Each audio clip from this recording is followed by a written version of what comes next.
Una de las predicaciones más escuchadas a lo largo de la historia de la humanidad tuvo precisamente lugar con motivo de una boda. Hace 4 años, en mayo de 2018, se celebró el enlace entre el príncipe Harry de la familia real del Reino Unido y la actriz estadounidense Meghan Markle. Y el responsable de la predicación fue el obispo presidente de la Iglesia Episcopal de Estados Unidos, Michael Carey. Su sermón fue escuchado por aproximadamente 2.000 millones de personas en todo el mundo. Aunque el contenido de su predicación ha sido objeto de debate y continúa siéndolo, ya sabéis que nos encanta el debate en las iglesias. Sin embargo, personalmente no deja de ser paradójico la forma en la que Dios utiliza un evento del que muchos de nosotros tendríamos tan pocas expectativas para hacer llegar su palabra y su mensaje a rincones del planeta y a grupos de población que de otra manera sería complejo, ni siquiera invirtiendo tantísimo dinero o recursos en un proyecto misionero. Es paradójico. Pero en uno de los momentos más culminantes de su mensaje, este hombre, Michael Carey, aseguraba lo siguiente. Decía, el amor es el único camino. El amor tiene poder. No lo subestimemos. Y ni siquiera lo convirtamos en un ente sentimental. En el amor hay poder. Sin entrar a analizar el conjunto de sus palabras, ni mucho menos tampoco esa predicación tan escuchada, el texto en el que vamos a estar meditando en esta mañana nos habla también del amor, pero no de un amor cualquiera, sino del gran amor que Dios ha manifestado en concreto por su iglesia, presentándose ante ella como un esposo fiel, encarnado en Jesús, cuya fidelidad permanece por encima de toda circunstancia, incluso la muerte más dolorosa, como es la de la cruz, y permanece también comprometido con su propósito de salvación. Un esposo que es Cristo, que prepara a su esposa, la iglesia, en este mundo de circunstancias adversas, en este mundo que es el mundo de la desafección, de la falta de gran amor, y la prepara para tomarla consigo, tal y como ha prometido, al final de los tiempos. Fijaos que el texto de este Salmo 45 que nos ha leído Andrés corresponde a un cántico que el pueblo de Israel utilizaba habitualmente en la celebración de una boda. Podríamos decir que era su primera de Corintios 13 en nuestro contexto. Era ese texto que se machaca, se machaca. Probablemente se usó por primera vez en algún momento durante la monarquía de Israel. No se sabe y hay también mucha especulación con respecto a qué rey y a qué boda, si fue David, Salomón, si fue Acab, etc. Pero su introducción en el Salterio sirvió para que fuese utilizado, para que continuase siendo utilizado posteriormente. Incluso en la época después del exilio, en el periodo en el que se desarrolla el judaísmo entre los dos testamentos, el Antiguo y el Nuevo, e incluso hasta el periodo de Jesús. Para nosotros, en esta mañana, este Salmo 45 nos invita a una escena que no es otra que la de una boda misma. Andrés decía que preguntaba que si alguien había estado alguna vez en una boda, pues hoy vamos a estar en una. Primero nos invita a presenciar la figura del rey, el novio, con sus atributos, sus cualidades, con su identidad. Segundo, nos invita a considerar a la novia, pero desde la perspectiva del llamado que se le hace a la novia. Y tercero, nos permite observar y ser testigos de la promesa y la consecuencias relativas a este enlace, a esta unión. En resumen, la idea de todo ello para nosotros es que nuestra esperanza futura y última como Iglesia descansa en nuestra unión con Cristo, el gran Rey. Una unión que ha sido sellada con la demostración de amor de la cruz, la garantía de la resurrección y la promesa que deriva de la ascensión del Señor. El Señor se encuentra en su trono.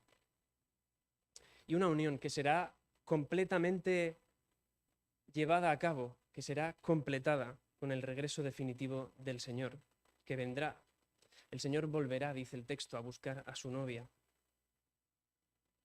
Así que, como os decía, esta mañana, hemos sido invitados a una boda. Podemos imaginarnos como los invitados que se arreglan, se visten, se preparan, se perfuman y que llegan al lugar en el que se celebra esa boda, buscamos nuestro nombre, a ver si está en la lista de invitados, y tomamos nuestro asiento esperando a que lleguen los novios. Y ahora en concreto nos situamos en los primeros 9 versículos del Salmo, del 1 al 9, a los que corresponde el primer punto de esta predicación y que nos hablan de la figura del rey. ¿Quién es este rey? Pero primero compartimos con el salmista el entusiasmo, el gozo que expresa en el versículo 1, porque una boda es motivo de alegría. Una boda es una demostración del amor, es un testimonio de que continúa existiendo amor en nuestro mundo. Así que junto con el salmista, la lectura de este salmo debe producir también en nosotros la necesidad de compartir estas palabras y el sentido del mensaje que en ellas se describe, porque entendemos que este mensaje, el mensaje de esta porción de la palabra, es digno de ser compartido. Es un mensaje bueno para otros, es un mensaje que incluso otros necesitan. En cierto sentido, nos situamos al lado del salmista como aquellos que quieren tomarse esa foto con los novios para poder decir que les han acompañado en ese día tan especial. Es como esa prueba que dice: yo estuve allí, fui testigo de las promesas que se hicieron, fui testigo de todo cuanto ocurrió y puedo dar prueba de ello. Pero también ya desde el versículo 1, el protagonismo recae en la figura de este rey novio. Y como en cualquier otra boda a la que yo he podido asistir, el novio es el primero en llegar, es el primero que se presenta ante los invitados. Pero a diferencia también de cualquier otra boda a la que he podido asistir, este novio resulta ser el gran protagonista del evento. Es el protagonista de la boda. Aquel en quien más se fijan los invitados. Aquel de quien más hablan. Aquel cuyo aspecto y cualidades se describen con la mayor precisión en este salmo, en esta boda. No es la novia, sino que es el novio. Así que debemos preguntarnos, ¿quién es este novio que osa robarle la atención a la novia en su boda? Podemos preguntarnos, además de esto, ¿quién es este novio tan extraño que no solamente merece la admiración del conjunto de invitados, sino también la alabanza, dice el texto? ¿Cómo puede un novio merecer alabanza más allá de poder decirle que está guapo o felicidades? Pues el texto es especialmente rico en la descripción de detalles relativos a las características físicas y podríamos decir que también psicológicas y emocionales de este rey novio. Fijaos que nos es presentado como alguien bello y sabio, lo cual nos recuerda a las descripciones de otros reyes en la antigüedad. Si alguna vez has leído algún manual de historia, algún libro o el libro de Reyes mismamente o de Crónicas, la descripción que se hace aquí de ese rey novio nos recuerda también a algunos rasgos con los que se describen otros reyes de la antigüedad. Fijaos lo que dice el texto bíblico de David, el gran rey de Israel. Dice: y era rubio, hermoso de ojos y de buen parecer. O también fijaos en lo que dice el texto también acerca de Absalón, su hijo. Dice: y no había en todo Israel ninguno tan alabado por su hermosura como Absalón. Y menciona el término de alabado. Pero el rey novio de este salmo va más allá. Del rey novio del Salmo 45 se dice que es el más hermoso de los hijos de los hombres. En realidad no se nos está describiendo, no se está transmitiendo la imagen simplemente de alguien que es muy guapo, muy atractivo, que va bien vestido, sino que el énfasis del texto nos lleva a pensar en alguien de condición realmente perfecta. Alguien cuyo ser se caracteriza por una armonía perfecta, alguien en quien no hay error. Es decir, la belleza física en este texto no se describe como una cualidad como nosotros podemos valorarla hoy en día con nuestros parámetros y nuestros cánones, sino que es un matiz de perfecta plenitud. El rey novio es como el animal de la ofrenda que en el Antiguo Testamento se ofrece por el holocausto, que dice el texto que no tiene defecto alguno, que es perfecto, que en él no hay mancha. En ese sentido es que se menciona su belleza. Pero además del rasgo de la perfección, también como en toda otra descripción acerca de los reyes de la antigüedad, aquí se nos presenta un rey novio que es valiente, un rey novio que es proactivo, un rey novio que toma la iniciativa, que es guerrero. Pero es un guerrero distinto de los crueles y despiadados reyes de la antigüedad. Y es un guerrero también que lucha por otros motivos que no son simplemente conquistar, expandir su territorio, expandir su imperio. A modo de anécdota, fijaos en lo que decía el historiador griego Heródoto acerca del rey persa Darío, un rey que podemos encontrar en la Biblia, describiendo cómo había solucionado una rebelión en su territorio. Dice Heródoto: dueño Darío de los babilonios vencidos, tomó las providencias oportunas. Una, mandando demoler todos los muros y arrancar todas las puertas de la ciudad, y otra, haciendo empalar hasta 3000 de aquellos que habían sido autores principales de la rebelión.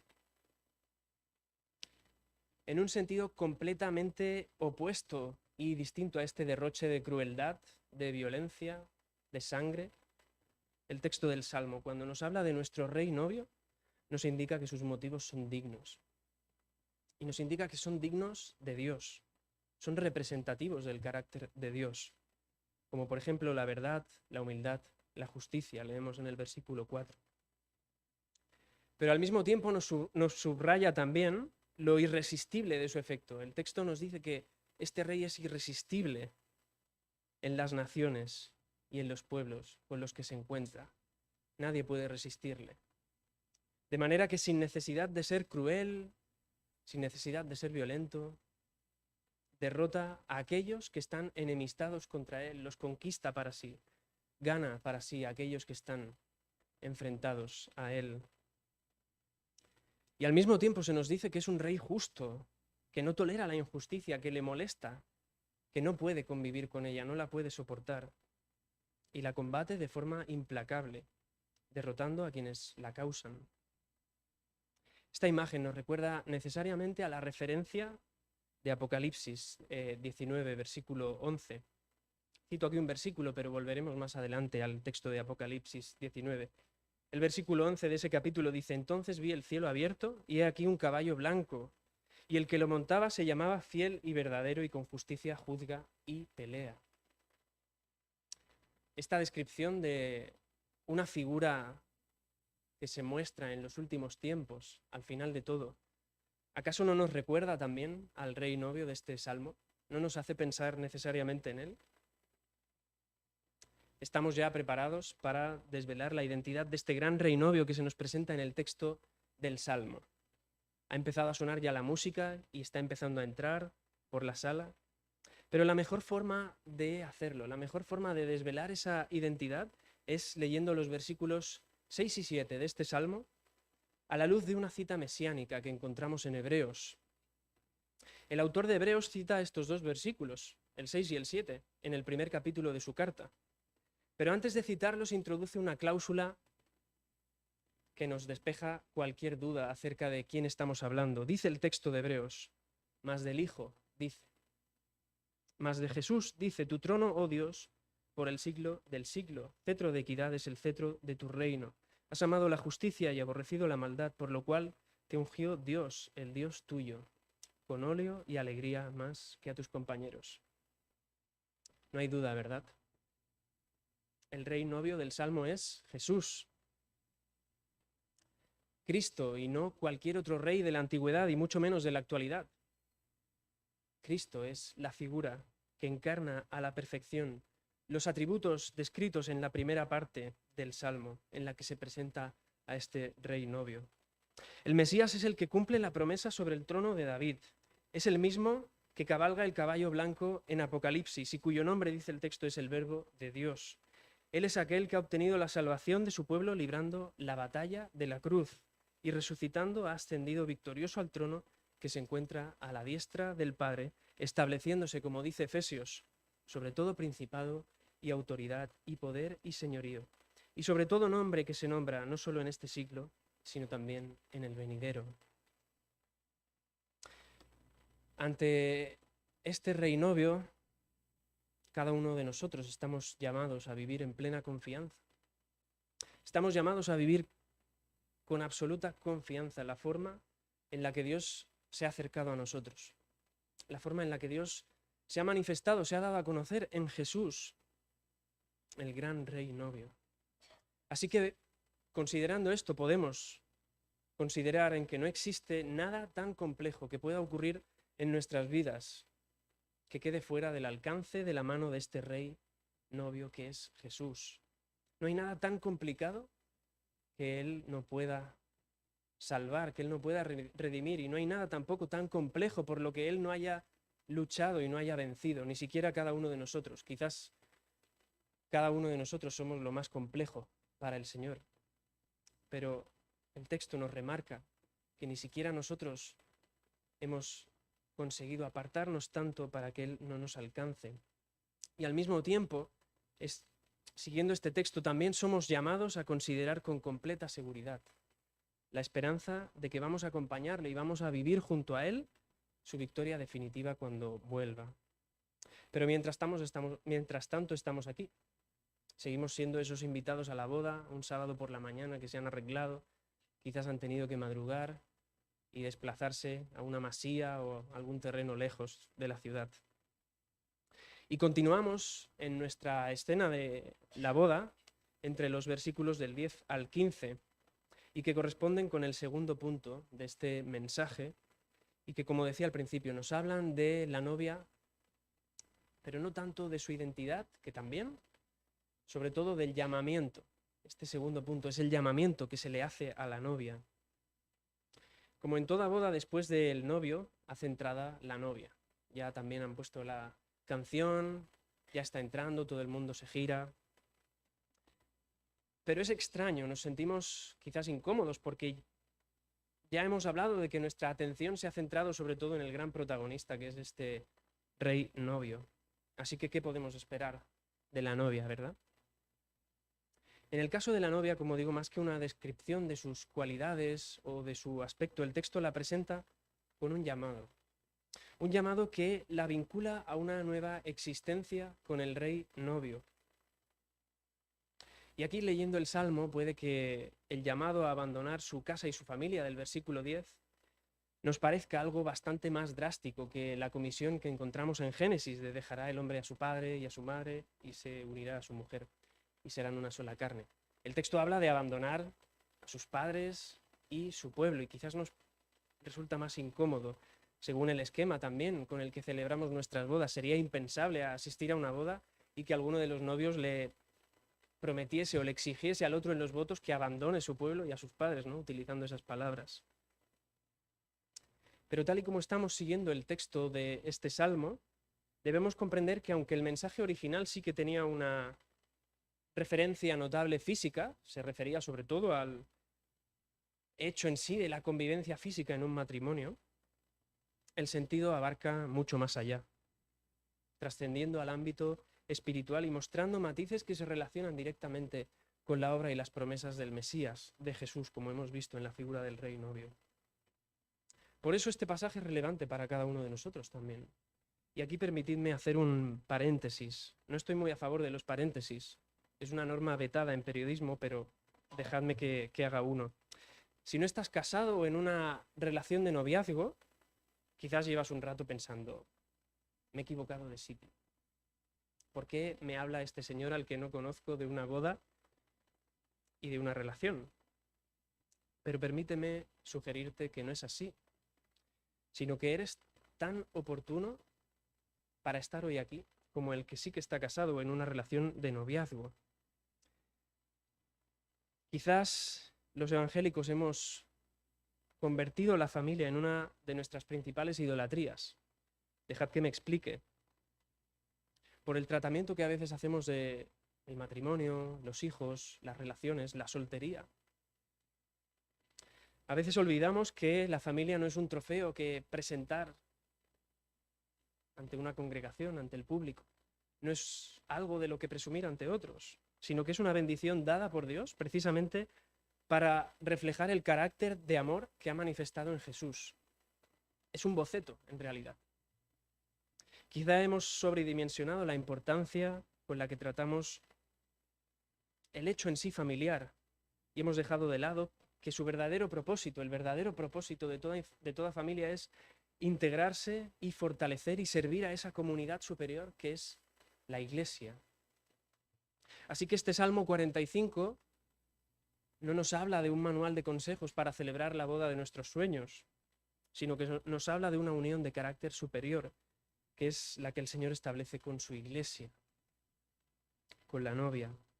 Lo describe muy bien la idea de un predicador inglés al que escuché hace un tiempo hablando precisamente sobre este pasaje, sobre el Salmo 45. Y él decía lo siguiente, decía, la unión entre Cristo y la Iglesia es la realidad. Nuestros matrimonios son la metáfora. Él giraba la tortilla en cierto sentido. Y aquí ya estamos preparados también para desvelar quién es esta novia, la identidad de la novia. Es la Iglesia. La novia somos tú y yo, somos el conjunto de nosotros. Así que en este sentido podemos identificarnos con la figura de la novia, del cántico, del salmo, puesto que la identidad de esta novia no depende de unas circunstancias específicas. De hecho, cuando hablamos de la novia, de su identidad, tenemos que tener presente que su identidad únicamente depende del amor manifestado por gracia en la figura del Rey, que es Cristo, y del llamado que ese mismo Rey hace y que nos invita a conocer y disfrutar de su amor en plenitud y en adoración junto a su presencia. Así que en este esquema cabemos cualquiera, esté casado o soltero. Pero ahora regresamos a la escena de la boda, regresamos a nuestro banco, a nuestro asiento, estamos observando ese momento tan grande de cualquier enlace como es el que entra la boda y nos sitúa, como decía, en un momento de máxima tensión. El novio le acaba de decir a la novia que abandone a su familia, que abandone su pueblo. El llamado del rey novio puede infundir un efecto terrible sobre la novia. Pero de nuevo, no podemos comparar esto con cualquiera de nuestros enlaces. Aquí lo que se destaca es una relación de pertenencia. Y una relación de pertenencia que supera, sobrepasa cualquier origen posible. En realidad, el lugar de la novia siempre ha sido la presencia del rey novio, siempre ha sido estar junto a él. Y no su pueblo ni sus padres. Es una reorientación. El texto nos está hablando de una reorientación que responde al propósito por el que existe la novia. ¿Para qué existe la novia? Para ese llamado en concreto, para estar junto al rey novio. Así que pensando también en las implicaciones mesiánicas de este salmo, podemos considerar ese llamado que puede parecernos tan drástico y podemos hacerlo a la luz de una figura que aparece en el texto bíblico relacionada con el Mesías y que pronunció una promesa similar, aunque en un contexto muy diferente al de una boda. Y es muy llamativo que sea precisamente un antepasado de Jesús directo el que pronunció esas palabras que tantas veces hemos leído y seguro que algunos de vosotros memorizado incluso. No me ruegues que te deje y me aparte de ti, porque a donde quiera que tú fueres, iré yo, y donde quiera que tú vivieres, viviré. Tu pueblo será mi pueblo y tu Dios será mi Dios. Cuando lo pensamos desde la óptica de Ruth, ese llamado nos parece quizás menos drástico. Pensamos, quiero estar dispuesto a hacerle esa promesa al Señor también. El llamado que hemos recibido en nuestra vida por medio del Evangelio, a considerar a Cristo como nuestro Señor y nuestro Salvador, es lo más importante que tenemos. Es lo más importante de nuestra identidad y del conjunto de nuestro ser.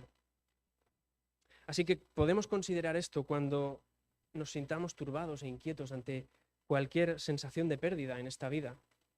Quizás la pérdida de un ser querido, quizás una frustración en tu carrera laboral, quizás que las cosas en general no salen como tú quieres, o quizás que te encuentras lejos de tu casa, lejos de tus seres queridos, lejos de tu pueblo. Podemos considerar este llamado recordando que en Cristo nuestra vida ha sido realmente hallada, y esto significa que ha recuperado su sentido pleno, ha sido reorientada hacia el lugar hacia el que verdaderamente pertenece. Y si podemos estar seguros de ello, si podemos tener certeza en este pensamiento, es precisamente porque no depende de nosotros. Nosotros somos muy malos amantes en general, y por amantes me refiero al hecho de la persona que ama. Establecemos relaciones y cuántas veces decepcionamos a nuestra mujer, a nuestros amigos, a nuestros familiares. Así que el salmo hace bien, el salmista hace bien en recordarnos que esta unión no puede depender de nosotros. Es llamativo que en el salmo la hermosura de la novia solamente lo sea en tanto que es considerada como tal por parte del rey novio. Es el rey novio el que tiene que considerar la hermosura de la novia. No importa cómo se haya preparado la novia, cómo se haya vestido, es el rey novio el que tiene que destacar su hermosura. Y lo hace con un amor extraordinario. El rey novio prepara a la novia para su encuentro y lo hace con un amor extraordinario, con una entrega que no tiene paralelos y con una obra constante que pone de manifiesto la gran fidelidad de Cristo. Es increíble pensar que hemos sido redimidos por Dios en Jesús, pero es increíble pensar que Dios nos desea. Dios tiene deseo de cada uno de nosotros. El Dios eterno, el Dios que ha creado todo lo que existe, el Dios que ha vencido a la muerte en Cristo, te desea. Desea que estés junto a Él compartiendo la eternidad. La descripción más precisa que encontramos de todo ello la podemos leer en Efesios capítulo 5, versículos del 25 al 27. Y ahí, aunque el contexto se nos está hablando del ámbito matrimonial, las relaciones matrimoniales, pero se pone como ejemplo la relación de Cristo y su iglesia, la iniciativa de Cristo respecto a su iglesia. Y dice el texto: maridos, amad a vuestras mujeres, así como Cristo amó a la iglesia y se entregó a sí mismo por ella para santificarla, habiéndola purificado en el lavamiento del agua por la palabra, a fin de presentársela a sí mismo una iglesia gloriosa, que no tuviese mancha ni arruga ni cosa semejante, sino que fuese santa y sin mancha. Una iglesia hermosa por la eternidad. Debemos entender que todo lo que Dios hace tiene que ver con su gloria y con el hecho de ser glorificado en todo aquello cuanto existe. Pero esa obra de Dios también tiene un efecto glorioso sobre nosotros. Somos glorificados por la gloria de Dios, cuando Dios se glorifica también. Ese efecto de la obra de Dios tiene también una consecuencia en nosotros y la tiene por la gloria, por la gracia que ha manifestado en Jesús. En este sentido, el texto de esta mañana nos invita y nos motiva a considerar la realidad de todo aquello que estamos haciendo y viviendo, cada uno en su vida. Y aquí no hay nada que quede excluido: trabajo, relaciones, ministerio. Pero el texto también nos motiva a considerar la realidad de lo que hacemos y vivimos como iglesia en nuestro conjunto, a la luz de esta perspectiva mayor de permanecer firmes y gozosos en Él, confiando en la promesa. Tras la presentación del novio, tras el llamado a la novia, lo lógico en cualquier boda es que luego esté el banquete, el baile, etcétera, ¿no? Pero es llamativo que aquí el salmista sobrepase completamente el tiempo y nos dirija a un escenario completamente nuevo, a un escenario con tono final, con carácter último. Aquí se remarca el carácter escatológico de la escena que nos ha sido presentada desde el principio de esta boda. No es una boda corriente. Y este último punto del mensaje lo encontramos en los versículos 16 y 17. Nos habla de las consecuencias de esta unión, las consecuencias de esta boda real. El autor, como es lógico en cierto sentido, tiene en mente pues la prosperidad del matrimonio, ¿no? Una larga vida en base a las promesas que se han hecho y una descendencia. Pero lo que resulta único en su planteamiento es que habla de hijos que son hechos príncipes en toda la tierra, habla de una memoria perpetua y habla de una alabanza que es de carácter eterno. Así que necesariamente tenemos que entender que el salmista y el sentido de este mensaje nos sitúan en algo que es mayor a la simple descripción de esta boda. Se nos está llevando a un escenario que es algo mucho mayor que una boda tal y como las conocemos. Y de nuevo el salmista en estos dos últimos versículos dirige su atención a la figura del rey novio. Vuelve a remarcar su protagonismo. Pero ahora ya lo hace observando el contexto de unión con la novia. Ya ha hecho entrada a la novia, ya se le ha hecho ese llamado y ya participa de esa unión. El contexto de estos dos últimos versículos corresponde al cumplimiento de la promesa dada a Abraham en Génesis, de que en él serían benditas todas las familias de la tierra. Y ese contexto no es otro que la realidad de lo que está sucediendo hoy mismo aquí, es el contexto de la Iglesia. La revelación que Pedro recibe en la azotea de la casa en Jope acerca de que Dios en Cristo lo ha purificado todo también. En Jesús Dios limpia el pecado de personas de toda nación, de manera que estos son los príncipes establecidos en la tierra, tú y yo, en Cristo. Somos hechos príncipes del gran Rey. El grueso de estos príncipes es al mismo tiempo la realidad misma de la Iglesia, de la novia.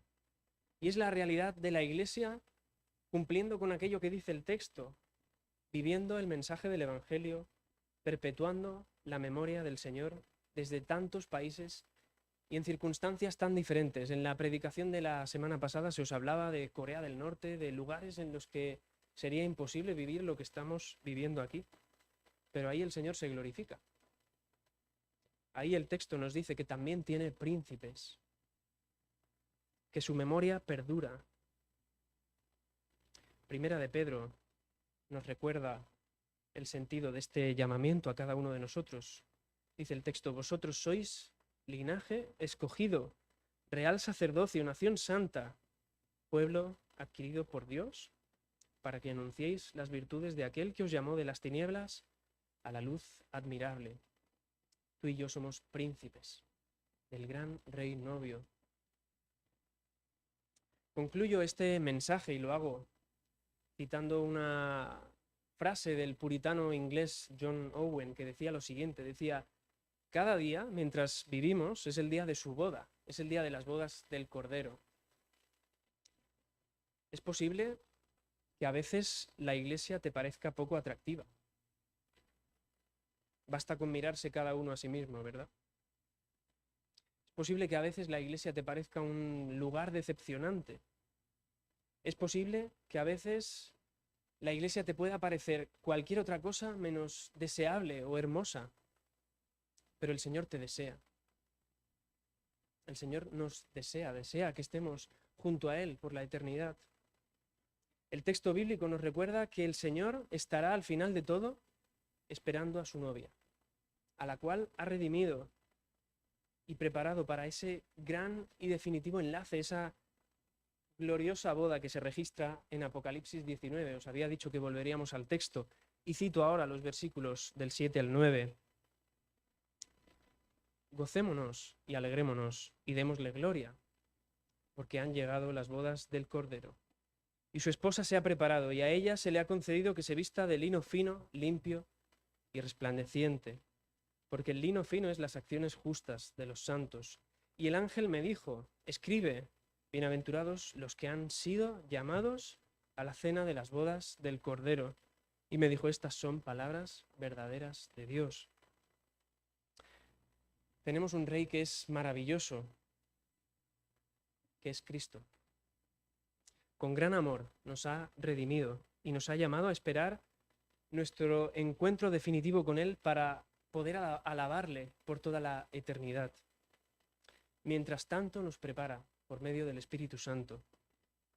Así que gocémonos, como dice el texto, gocémonos en esta promesa tan grande, tan maravillosa, y mantengamos la esperanza de que todo cuanto aquí nos parece dolor, sufrimiento, falta de hermosura, falta de amor, dará paso, al final dará paso al momento en el que no solamente podamos contemplar esa gloriosa boda, sino también ser partícipes de ella y unirnos a nuestro Señor. Amén.